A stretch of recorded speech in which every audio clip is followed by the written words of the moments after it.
तो लगा मौसम एकदम बदला है, कोहरा होने लगा, चादर तनने लगी कोहरे की। क्या नवजात शिशुओं के लिए और बच्चों के लिए कैसे नुकसानदायक हो सकता है, क्या करें? मेरा सभी दर्शकों को प्रणाम।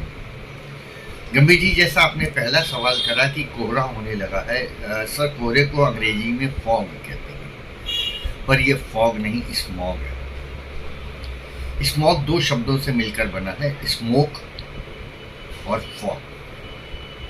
स्मोक आप सभी जानते हैं कार्बन पार्टिकल्स होते हैं जो कि इनर्ट पार्टिकल होते हैं, निष्क्रिय पार्टिकल होते हैं। फॉग नमी के कण होते हैं जो कि नीचे धरती ठंडी होने की वजह से बैठते हैं।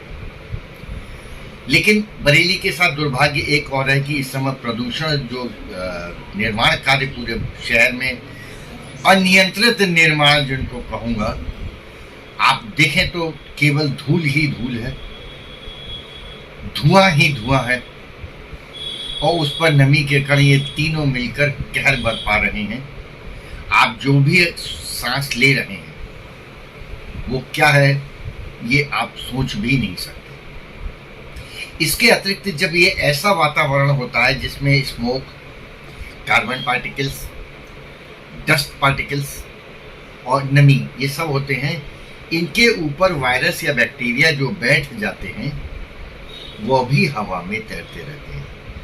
जिस समय ये सब नहीं होता है तो जो भी वायरस या बैक्टीरिया है वो हवा में उड़ जाते हैं, क्योंकि हवा का सर्कुलेशन होता है। ये एक बहुत भयावह स्थिति इस समय चल रही है। इस कारण छोटे बच्चों को जिनको कोई भी एलर्जी है या सांस की प्रॉब्लम है या एसोसिएटेड, जैसे किसी को कार्डियक प्रॉब्लम है, किसी को किडनी प्रॉब्लम है, ये सब बच्चे इस समय अत्यधिक रिस्क पर हैं।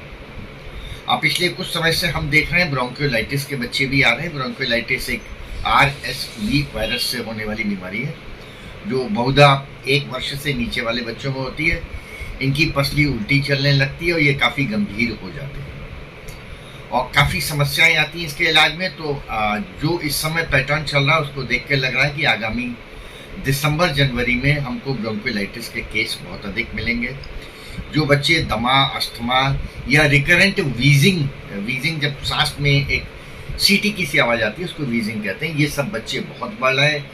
खांसी ऐसी हो रही है जो बिल्कुल रिस्पॉन्ड ही नहीं कर रही है अच्छी से अच्छी दवा देने के बाद।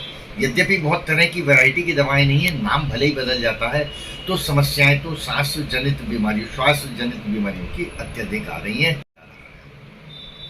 जब तक या तो बारिश ना हो या हवा ना चल जाए तब तक कोई निदान नजर नहीं आता। दुख यह है कि अगर ये ऐसे बच्चों को एक बंद कमरे में रख के पालते हैं तो उनको और घुटन होती है। जैसे आप एक किसी बंद कमरे में बैठ जाएं, आपको लग रहा है कि प्रदूषण नहीं आ रहा है, लेकिन धीरे धीरे उस कमरे में कार्बन डाइऑक्साइड की मात्रा बढ़ती चली जाती है और आपको घुटन होती है। जब घुटन होती है तो फिर सांस की प्रॉब्लम बढ़ जाती है।